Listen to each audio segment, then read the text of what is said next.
Hey guys, it's Justin Goff. So I am here with Nina Moseley. She is a first year copywriter for a company called Warrior Made, which is Tyler Bramlett's company. They're in the health niche. They do a lot of stuff with cookbooks and quizzes, and they have membership sites. A really big operation that's kind of grown from what was kind of a one-man show with Tyler and I believe his wife when it started, now into a full-fledged company. And I want to have Nina on specifically because she just started writing copy this year. She's a member of the Copy Accelerator group that Stefan and I run. And she previously was an affiliate manager. So the difference between being an affiliate manager and writing copy is like night and day. So it's a pretty interesting transition. And kind of having been able to see her copy this year for the last 7 or 8 months in the Copy Accelerator program, I've already seen it making pretty big strides. And for a first year copywriter, I kind of wanted to have her come on and share what she's kind of gone through as a first year copywriter, the struggles, some of the ups and downs, some of the wins, and all of that. So without further ado, welcome to Nina Moseley. Hello, hello. I'm so happy to be here, Justin. Thank you very, very much for having me. As you know, initially when you reached out, I was like, what am I going to share with you? Like, what could I possibly bring value-wise to this? But if there's anything I've learned about this niche and like this direct response world is that like, you know more than you think you know. I will start a little bit with like some background on me. I kind of fell ass backwards into this world of direct response. Tyler is a longtime friend of mine, and we had a dinner a night ago, many, many years now. And he's like, you should come work for me. And I was like a hairstylist and a makeup artist at the time. And I'm like, doing what? Like, what do you mean? But one of the cool things about taking this huge risk is all of the majorly beneficial connections I've made and just the experience. It's so cool to get to know these people and get to spend time and like with amazing people like yourself in the Copy Accelerator group. So I'm super, super grateful. And I can't wait to share like the little things I've learned over the last year and a half that I've been able to like just try to keep treading water and learn new things as they come up. I started writing copy in March. And prior to that, I'd been affiliate managing for Tyler for about a year, I guess, actually no, exactly about a year. And it was one of those situations where we lost someone on our team. And, this was a copywriter who Tyler had poured about a year of work into and like was training him and working with him. And he was like just ready to start writing okay copy. And he's like, I'm going to quit. I'm going to take everything you taught me and I'm out of here. And it was a huge bummer, right? So we were really like scrambling in marketing, like, what are we going to do? Tyler wears so many hats. Like, how is he going to start writing all the copy for this company? What are we going to do? And I got a Slack message and I was like, screw it. Let's do this. Let's see what happens. I'd love to give it a shot. I didn't really write a lot. I've written emails. That was primarily my job as a affiliate manager. So like, I know how to be personable in an email, but that was kind of it. And knowing Tyler and his, way of being, like, he tossed me right in with you guys. And I really credit that being tossed into the deep end working because I had you guys in my corner to like not have me just completely drown. Right. But yeah, I primarily write long form sales. That's the thing that I feel I'm the best at and also what we need the most right now. Since we do have like an internal email team who's kind of writing our everyday sends, things like that. But I know you wanted me to talk a little bit about like what it was like to get started and kind of some of the struggles. Do you want me to kind of start in any particular order, or is there a particular question you might have? I love how you just like keep talking because it's a nice fit with you being extroverted, maybe, I'm maybe an very introvert. extroverted. Yeah. It's a That's good how I fit. got hired as an affiliate manager. Yeah. So one thing I actually wanted to ask you, so being in the affiliate game, when you were kind of doing the affiliate manager stuff, did you start to get a sense of how kind of like offers work and how the whole mailing game works and what you're looking for in terms of, I don't know, if we mail this offer, we're looking to make this much money. Did you start to get a feel for that type of stuff? I would say I'm still getting a feel for that kind of stuff. I'm great with words. I'm great with people, and I suck at numbers. You got to have your strengths and weaknesses. And that's definitely a hard one for me. Tyler keeps telling me he's going to get me there. And I'm like, I don't know, dude, just like give me the numbers. I'll do the rest. But I definitely lean on the rest of my team when it comes to like, will this back out? Will these numbers make sense? Because that's the part where I kind of check out. My brain's like, what? But I know a lot more than I knew a year and a half ago. I mean, I remember going to TNC in February, was it, of last year, and someone asked me what vertical I was in and being like, what? I'm sorry, what does that mean? And so like I know a lot of numbers and little, acronyms that I had no idea even existed. So I'm very grateful for just hearing them over and over again. But the numbers game is not my strong suit by any means. Gotcha. I can tell something will suck. I can tell if a demographic doesn't fit. But other than that, I leave it up to the numbers guys for that stuff. Right. Okay. So let's dive into when you first started earlier this year writing copy. What was actually your first assignment? Oh my gosh. Tyler's had me write like 30 full length upsell emails. I mean, he's had me write everything. My first assignment, my God, I'm trying to even remember. I think he had me do I bent some copy that was already in existence for one of our cookbooks, and I took what was working and I bent it for a different product. Okay. He kind of had me do that a couple times where I would work on like, we have a keto carbs cookbook, we have a keto sweet treats cookbook. I took the keto sweet treats that was really working and I changed the verbiage and changed it so that it could work for keto carbs because we knew it was an effective funnel. Like we knew it was already working. So that was probably the first couple of things that I worked on. Okay. So one thing I want to iterate, and you mentioned this in our email. So you actually had no copywriting training whatsoever before you started. Like you're basically going with Tyler's mentorship, the stuff you've learned in Copy Accelerator. You're not like, yeah, you weren't doing anything before this, reading copywriting books and stuff like that, correct? Any of my successes I owe to you and Stefan and Tyler a little bit.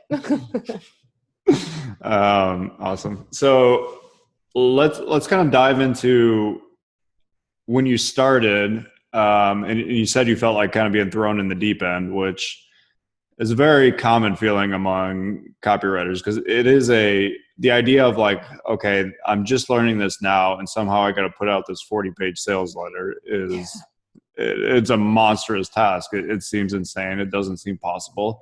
It's one of the reasons why I actually suggest for a lot of newer copywriters that you just start with small stuff where it's like emails, Facebook ads, maybe like writing leads, whatever it is that you kind of got to, because you can learn direct response as a whole from like learning how to write Facebook ads or learning how to write emails because it's kind of a miniature sized version of direct response.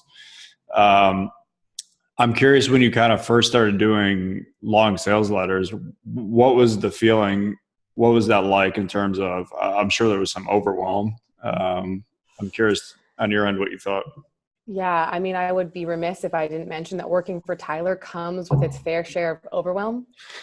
He's got a mind that moves a mile a minute. And so if you don't speak Tyler fluently, you're going to feel pretty overwhelmed regardless. But I think when I sat down at the computer and like that first blank page, like, okay, write this, here's the product, figure it out. I just kind of leaned into the fact that I talk a lot, to be totally frank, and just like started to throw words on paper. Like I didn't have a format, we'd done the RMBC method a little bit by then. I was like, I don't even know where to start with that, because really understanding a lead or really understanding like what a close, all those components, I hadn't had enough exposure to them to really understand like the structure, the anatomy of a sales letter. So I was like, I'm just going to talk about this product like I want my girlfriend to love it. Again, I worked in hair and makeup. So like I've done the sales thing a bit where you're like, here's the reason that I love this, here's why it does what it does. And I kind of just like started writing, and it wasn't in a good order. It obviously didn't work. But it was just like, put as many words as you possibly can on paper and go back and polish it. And I will say that while I do follow the RMBC method much more closely and I have a way greater grasp on how that works and looks today, I still just start. I still just throw up words on paper and then come back and like take my sandpaper out and like kind of, okay, that didn't really work, like smooth that out, change that. Because generally it's not super cohesive when it's just like getting everything on paper, but it does help me have like some raw clay to work with. That's really, I think that's really, that's a great way to phrase it, because people behind the scenes kind of understand that's how copy gets put together. It's kind of piecemeal and it's crafted by writing this, this, and this, and then sticking it all together. And people, when they see the final version, they don't see the 4 rounds of revisions that it went through and all the crap that got sanded off. And like I've always said this, if you actually look at my first drafts, people would be shocked that I get paid what I get paid for copy because I'm actually a much, much better editor and taking something from like crap into good than I am from like just cranking out great copy. Yeah, it's not a first try thing for me. Absolutely not. It doesn't come out in that format or that like shape yet. It comes out this like raw little pile of stuff. And then I'm like, ooh, get rid of that piece, change this. But yeah, if you just kind of put that flow on paper, like then you get enough words out. You're like, all right, we can go back over this and edit this. Yeah. And a lot of copywriters are different too. So someone like Stefan is very much, he'll crank out a first draft and you look at it and you're like, holy shit, this is great. This will work. Yeah. So, I mean, that's, I think a good takeaway for any copywriters watching is that there are very different styles. Like I said, I'm much more of an editor and I'm like a 4 or 5 kind of drafts kind of person. Whereas other people are like, their first one's pretty good and then they'll like polish it up and it's ready to go. So there's no one right way. The idea that you're going to you're just trying to get to the final place anyways, and how you get there really doesn't matter. So one thing I want to kind of expand on, you mentioned in your email that like, a lot of this year has been learning and you're competing against Tyler on a bunch of stuff in terms of like going against his copy. But I mean, I found it interesting that you were kind of like embarrassed that like you're not beating Tyler, but it's like Tyler's a great copywriter and you've been doing this for like 6 months. That's pretty normal. That like if you were like smashing him, that'd be pretty like a prodigy. Yeah, that'd be pretty insane. Yeah. And I mean, your first year of copywriting really kind of is more about getting experience and starting to really understand like, okay, that's why this works. That's why that doesn't work. I'm curious in terms of kind of the frustration, like the frustrations along the way. What has like stood out to you in terms of, I don't know, like what's been some of the valleys and some of the struggles along the way this year? Oh man. My desire to like creating copy is not like an admin job, like I love to over deliver. If you tell me like I got to get 100 links out to affiliates in a couple hours, like I'm going to find a system and I smash it and do it faster than you thought I could do it. And I know I did a good job. With copy, like you're being creative, you're essentially trying to create something out of nothing. And that is so much harder to do on demand. And I think some of the valleys that I've had have come from like needing space from the copy, from the process of writing copy in order to get the idea. And as an employee, a lot of copywriters are freelance, they work for themselves from their home. I have a different dynamic. I work in an office. I'm on a team. I have deadlines that are set for me. Of course, everyone who's doing freelance still has deadlines, but I feel really guilty, like walking away from my desk, like I'm supposed to be grinding. I work 7 hours a day. Like I clock in the morning and I clock out at night.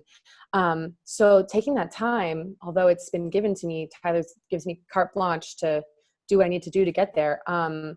It's weird to like leave my desk for a couple hours and like go for a walk and really think about, well, what is the big idea, and like, I'm still used to coming from like a corporate world or working, in like you're on your feet all day kind of stuff. And to be able to take that space and give myself permission to get it figured out in my head, it feels like I'm not working, it feels like I'm not doing my job. And that's something that's hard for me, for sure, to give myself that space. And then I think there's a ton of self-worth that comes into play here. You're like, my copy sucked. It went in the trash. And like that copy could arguably be polished into something that does work or maybe will work later, but because it doesn't work today, I did a bad job. And that's just not really how copy works. Like you gave it a shot, it was different and it didn't work this time or with this demo, but that doesn't mean it's bad. And I've had to really talk myself into that because I'm like, well, I didn't beat Tyler Bramlett. And he's like, totally great, of course. But I'm like, I didn't beat him. So like, I'm not doing a good enough job. And I've really had to talk myself out of that one. That's that's a big point. I mean, copywriting in general, it doesn't matter how good you are, you're usually going to lose more than you're going to win. And if you're one of those people who, and this is something I've struggled with as well, who really kind of beats themselves up when they lose, you almost have to get to this place where you're just more realistic about, I'm going to lose 50% of the time, or I'm going to lose 70% of the time. That's just the way this business works. And you can't really expect that every single thing I write is going to be a winner and every single thing I write is going to turn out great, because if that's your expectations from the outset, you literally are just being completely unrealistic and you're going to always be disappointed. Totally. I mean, I think 32 out of 32, the things I've written in the last, 7 months or whatever, have gone into the garbage. And you kind of get sort of used to it. And I think as a new copywriter, like the advice I have there is like, just be like, someday it will work and you'll be so excited, because if you get kind of used to the way that feels and not negative, but constructive criticism and the feedback, you're going to learn a ton. And, if you're used to losing and you finally win, it's going to be like the best day of your life. Like, you better believe I'm going to call you guys and be like, I got that win. Like, it came. So take the little wins in between and like try to find that growth. I look back at the stuff I first wrote sometimes and I'm like, wow, that didn't make any sense. It wasn't linear. It gave you no like trajectory of experience of like, it started here and then you ended up here. There's no anatomy, like structure. And that's not true about my writing today. It's way better. It's not necessarily beating anybody, but it's better. And you got to kind of check in with that stuff and remind yourself that like what you're doing is totally worth something. You're still putting in the time. You're still earning it, even if you didn't win. I love that. So let's look at one of my favorite questions is like, what's something now about copywriting that you kind of wish you would have known 7 months ago when you started? I'm sure you've had some big realizations along the way. I'd be curious to hear what some of those are. Oh man. I like love to use a $10 word where a dollar word will work. That's how I talk to people. I love to like be like, oh, well, like, circumlocution, like, whatever. And I read a lot and I try and like, pepper my life with these big fancy words. And like, that is not how copy works.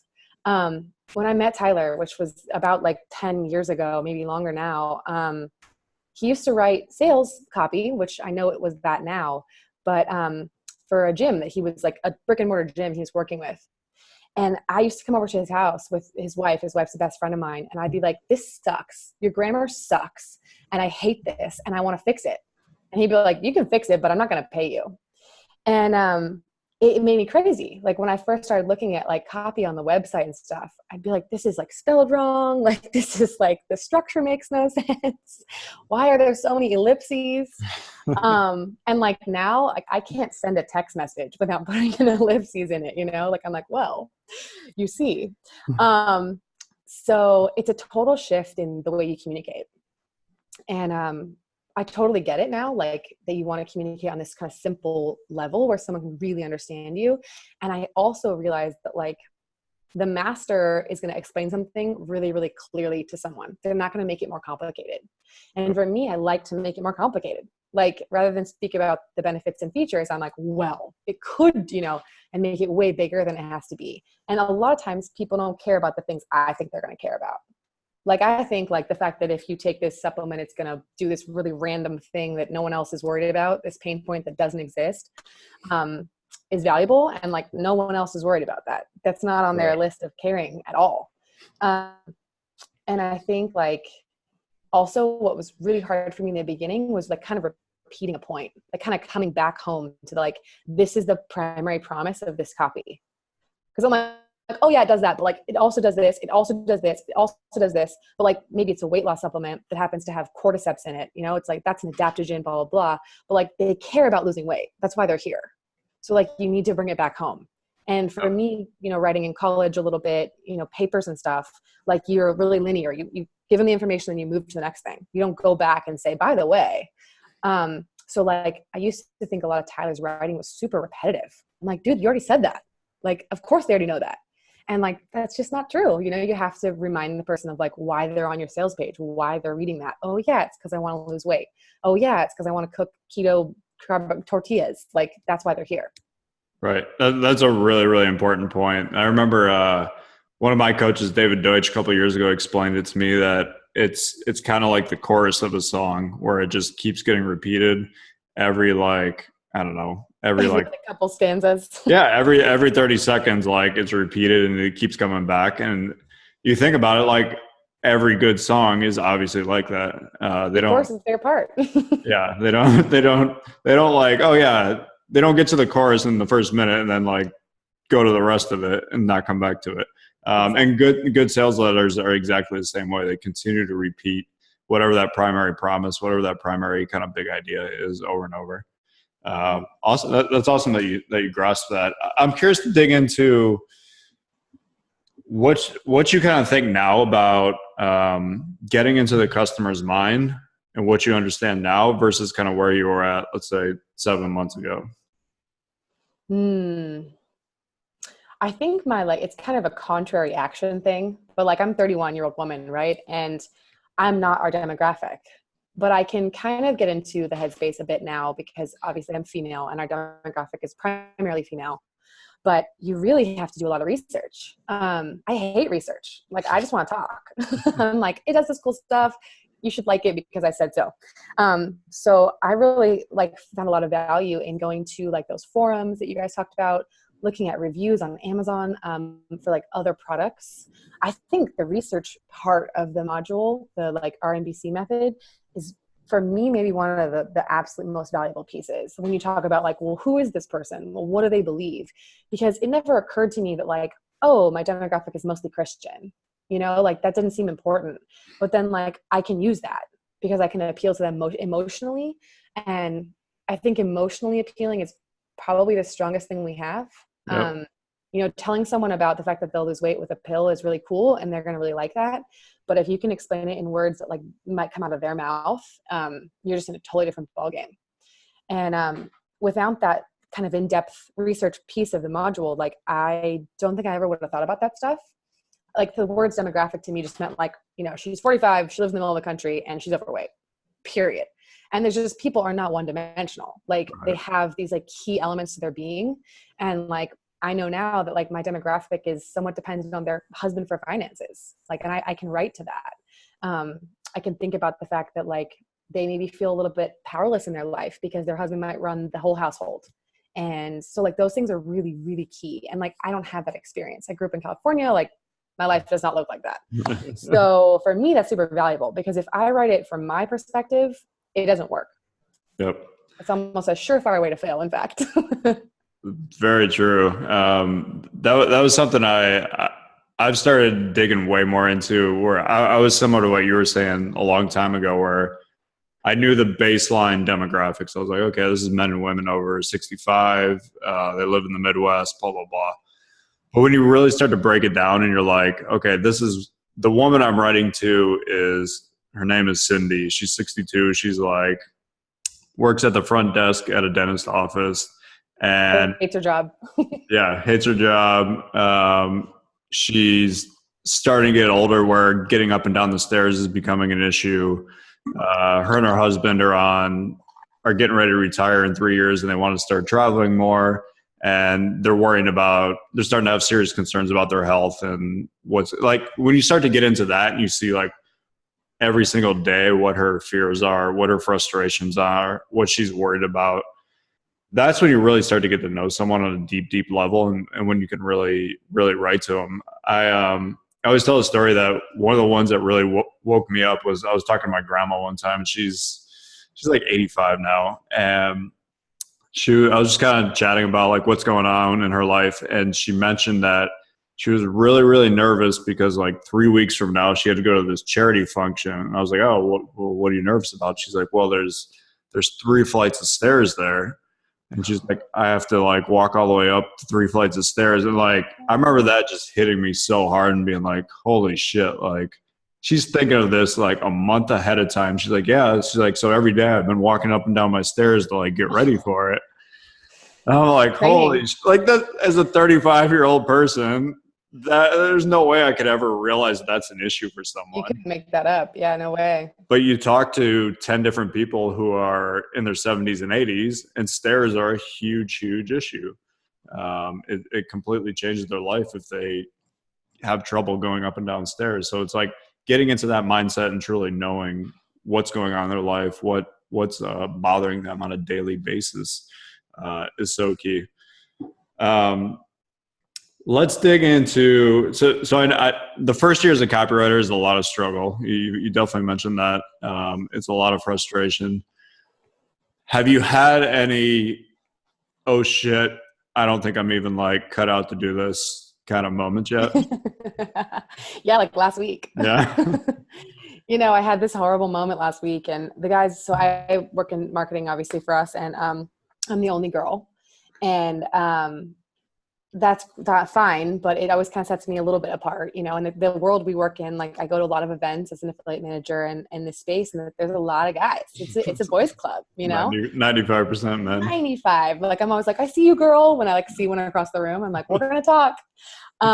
So and copy is no different. There's a ton of guys, and I was sitting, and I'm so fortunate that the guys on our marketing team are like brothers at this point. I love them to bits. And I was sitting there and I was like, you guys, like, I can't do this. Like, I'm going to lose this job. And they're like, you're not going to lose your job. Like, relax, I'm like, I can't get this figured out. And I was writing the lead for the body burn product I just turned into you. And, I was like, all I've got is the lead. Like, I don't have anything to back it up yet. Like, Tyler gave me this long period of time. And in the past, the pattern has been like, you have 2 weeks, write this. And I just throw it up and just do the best I can.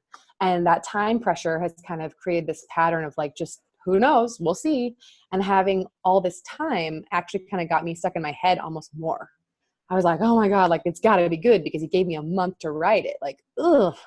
And so I got really in my head about it. And, I turned in the lead. I was waiting on feedback from you guys, and I was like, just like kind of hanging my head in my hands because I'm looking at that blank page, being like, I don't even have anything else good to say. Like, this is it. I have no inspiration, and this product is not a product that I have any connection to personally, really. I mean, the lead is actually a story that's mine, but the product, I haven't taken it. I don't, I'm still learning about the product to this moment in time anyway with the research, and it didn't come easy. It wasn't coming easy. Some things are easy to write about because you like them. Like, I love writing about our cookbooks. I love to write about food. It's easy.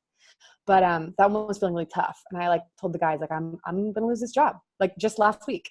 So that definitely happens. You kind of have to push through those moments. But to give a positive note to the newbies in the group that could be watching this, the next day you gave me some really positive feedback on that lead. And Tyler stumbled across an AR I'd written, an autoresponder. And he's like, did you write this? It's dope. I was like, yeah, I wrote that, and it's not a sales page. It didn't make us, $1 million, but that autoresponder is live and like, it's doing well, So like, it's those little wins that you kind of have to hold on to. They're like your little life preservers when you're like, I can't do this. There's no way. So hang on to the small wins. It's great advice because there's going to be a lot of valleys in that first year for sure. Valley. Enjoy the valley. Just like, yeah.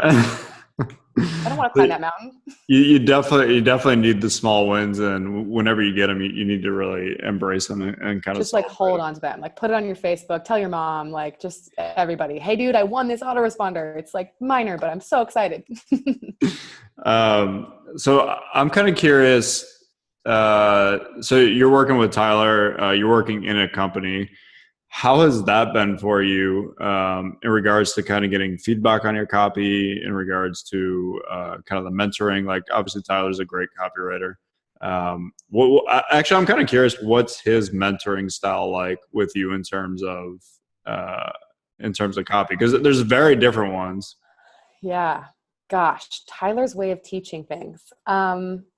Again, he loves to throw you in the deep end of the pool and just kind of like figure it out. He's really big on autonomy and just like absolutely on reps. Like, he always tells me, do it again, do it again, do it again. Like, I've just written this first lead for this body burn product, and he's like, write 8 more, so his whole concept is like a numbers game. If I can step up to the plate more than you, it's more likely that I'll get a win.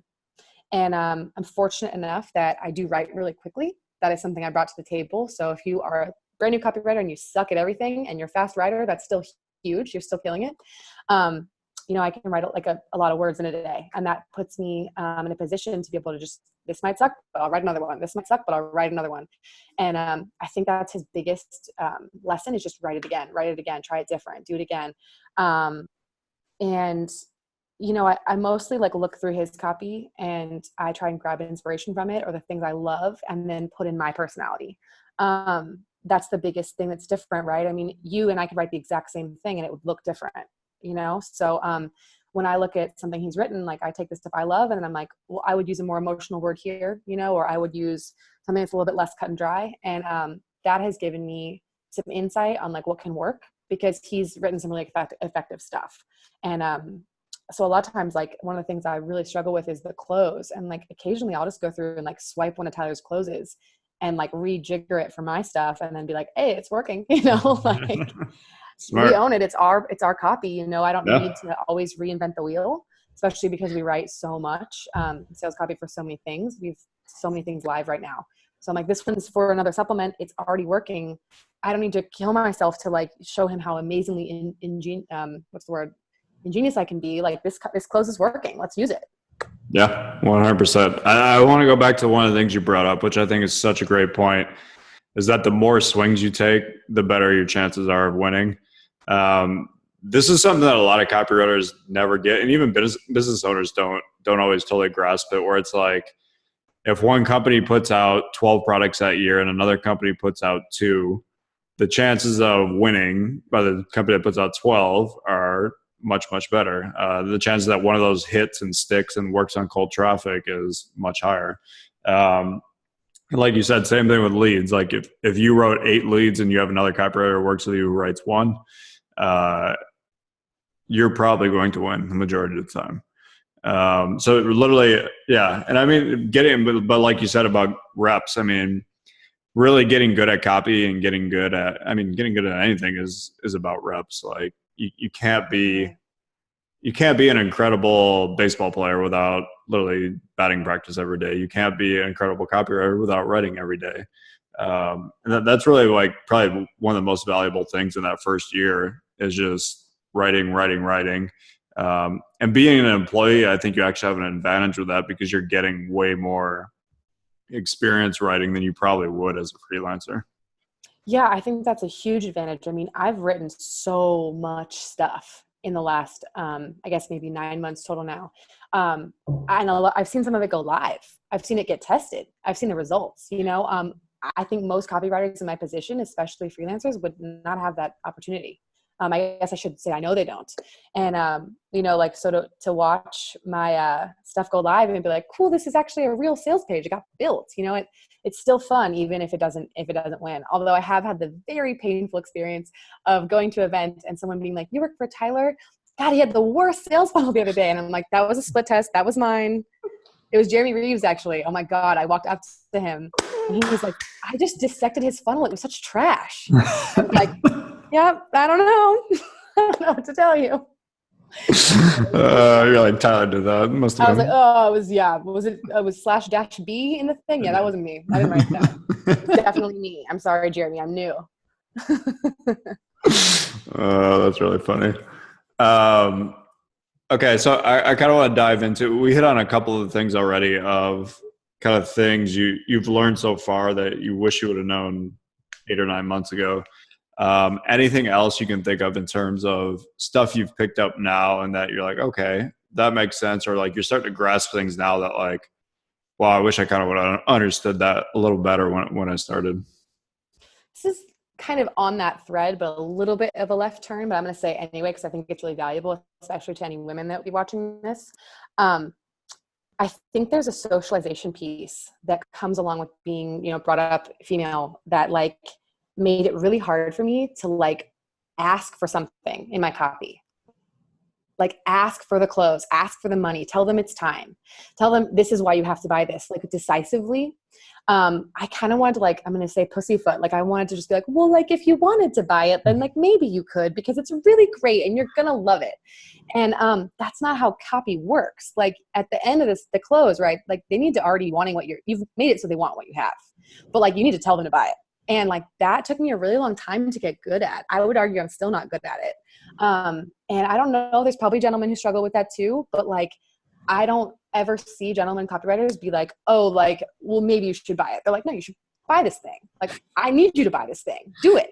And I was just like, I don't know if it works out. Like, maybe you should, whatever. And that was something I really had to unlearn. Like, it's okay to say that this is a great product. It's okay to be like, give me $37 for it, you know? Right. And to de-identify my copy from myself. Like, it's not me. I wrote copy for this. I think I made it really personal for like the first 6 months, I would say. And now I'm able to be like, yeah, that's copy I wrote, but it's actually not me telling, it's not my voice. It's not me. I'm not the copy. And so to take that personhood out of it and be like, this is something I wrote that's going to effectively ask for what the copy needs to do was important. And it took me a while to figure that out. That's a really important point. And I actually want to dig back into what you said about kind of being a woman in this industry, which is very rare. I mean, at our Copy Accelerator event, it was probably 95% men. It was like you and like, I don't know, maybe seven other women who were They there. were like, hey. It's always funny too, because like women are always comment on photos that I put up from events. Like, where's all the women? I'm like, believe me, we don't bar them from coming. The ticket is open for them to come. One thing I think a lot of women who have a serious advantage, especially when a lot of the stuff in health is particularly written to women. I'd be curious, do you notice differences in copy between like what you write versus what a lot of the guys like you work with write? Absolutely. I love it when Tyler writes something about like thighs. Like the word choice is so unique. I'm like, dude, I would never say that about my thighs. Like, what are you trying to go for here? Because he's just reaching for something he's never experienced. And, you know, you can be a Sports Illustrated model and like, you're still going to have experience to some degree that like you didn't like the way you looked in your body or in that angle or that lighting or whatever. And I think this was brought up in one of the calls we had, and it might have been, I don't remember who was asking about it, but it was a hair, skin, and nails product. And we had that conversation where women weighed in and they were like, oh my God, absolutely exterior pain point, way more serious than a hormonal imbalance pain point, because like it's women's currency. So to be able to speak to that, to like feeling totally devalued and invisible because of something that you don't like the way about how you look is something that pretty much every woman's experienced. And I'm sure there's gentlemen who have had that experience too, but it's so much more prevalent. And I think that you can talk about that in a much more raw way. And I do think that's a huge advantage. You know, like I have in my lead, like I wrote that lead, it's my story. Like I've struggled with gaining and losing weight over like the last 10 years. And I've like called my mom crying and been like, what do I do? How do I stop gaining weight? And like not knowing, you know what, there's probably some guys who've had that experience, but not as many. And that rawness and that realness is, you can't always fake it. Sometimes you can fake it. I bet you and Stefan can fake it, but I know having that in my back pocket and knowing how that experience feels gives me a huge advantage. I agree. I mean, it's actually, so it's something I struggle with. I struggle with writing stuff to women a lot more. And in fact, when I do write something that's specifically for women, I usually get one or two female copywriters to give me copy critiques specifically on the tone and the word choices. Like you said, because Tyler using words that you as a woman, you're like, I would never fucking say that.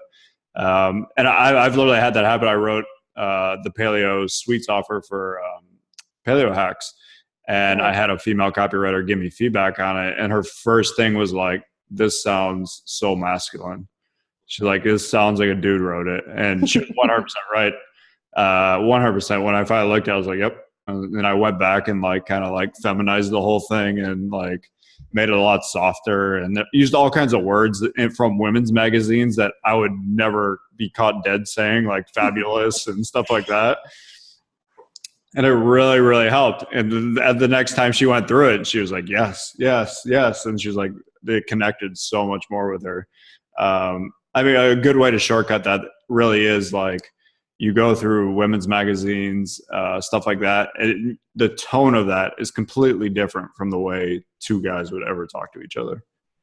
Oh my God, totally. I mean, women have like this little coven of the way they communicate with each other. And it's like way outside the box of how dudes interact. And the subject matter is totally different too. So yeah, it's definitely an advantage. I mean, I think more women, like I hope to someday have some huge copy wins with you guys on my team. I'm sure I will.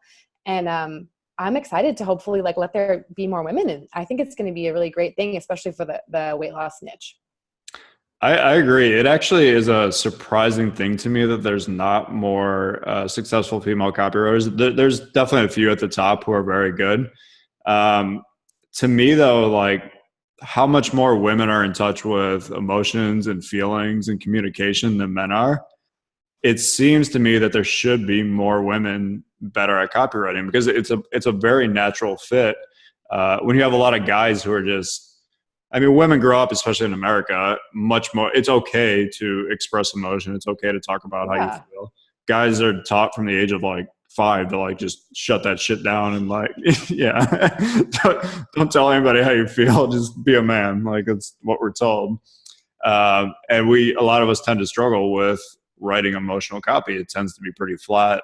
A lot of guys like what? Unless you're Chris Haddad. He can write like, I'm like, did a girl write this? Are you sure this was you? Chris, yeah, I've actually talked with Chris about this. I'm like, the reason you're so good at writing copy to women is because you literally talk like women talk. It's true. He talks in very like emotional storytelling language. And I'm like, you have a conversation with someone the same way a woman would have a conversation with someone. Yeah, it's a total strength. I was with him in Cabo like a couple weeks ago and I'm like, oh my God, it's like hanging out, like you feel totally at ease. Oh, that's funny. All right. So let's wrap this up. I thought that part about talking about the female part was great. Awesome. Anything you want to end on, or maybe some advice you want to give for, let's say, any newer copywriters that might be watching? Oh man. Just keep doing it. Don't feel like you suck at it because you're not good at it yet. I'm sitting here 9 months later and I have the best people in the world behind me. I have this amazing boss who's a great copywriter in his own right. I have 2 of the best copywriters on the planet who actually review and edit my stuff. I'm friends with a lot of the best copywriters in the world and through the affiliate management angle, of course. And, I haven't had any big wins yet. So like, don't be hard on yourself, right? Like, God, if I'm not saying that I'm any better than anybody else, but like it takes time. It really takes time. It really takes practice. Like it turns out you're not supposed to be good at something when you're new at it. That's not how it works. And especially with the creative endeavor, Tyler gave me this cute little adage the other day and he's so good at this kind of stuff. So I might botch this, but it was like Picasso's doing a painting, blah, blah, blah. It takes him 10 seconds to do it.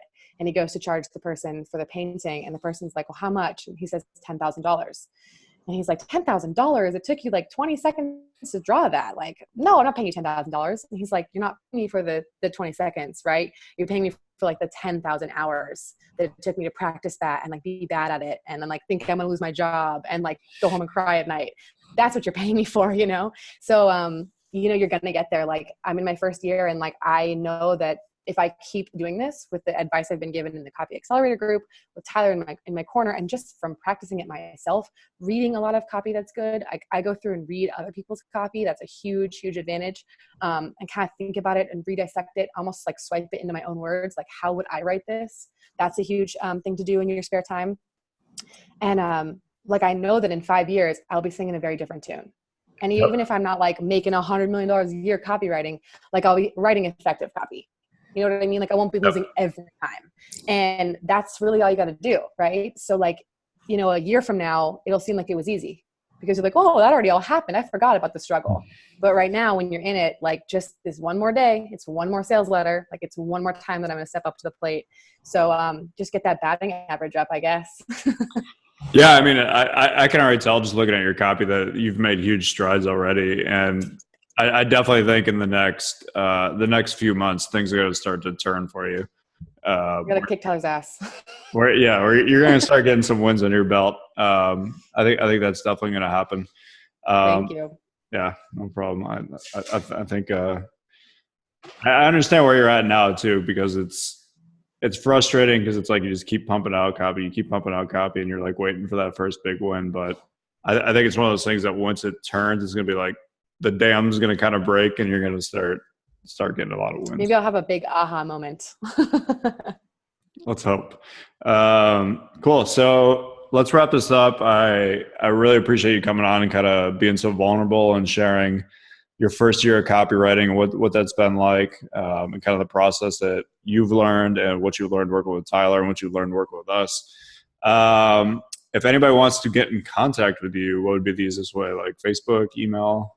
Yeah, you can add me on Facebook, Nina Moseley, Moseley. I'm very active on social media channels. And then my email is nina@warriormade.com. So you can totally email me if you need to. I'm super happy to answer any stupid questions you have about affiliate management, copywriting, being new at shit and sucking at it. If you just want to chat, I'm totally available for all that stuff. You probably get a bunch of random dudes hitting you up. Perfect. This is only my email. Awesome. So Nina Moseley, thank you very much, and truly appreciate you coming on. Super fun. Thank you so much, Justin. I really appreciate everything you do for me. The Copy Accelerator Group is absolutely, shameless plug, amazing. You have to do it. It's worth every penny. Oh, thank you for saying that. All right, we are wrapping this up now, and that will end the call. See you later.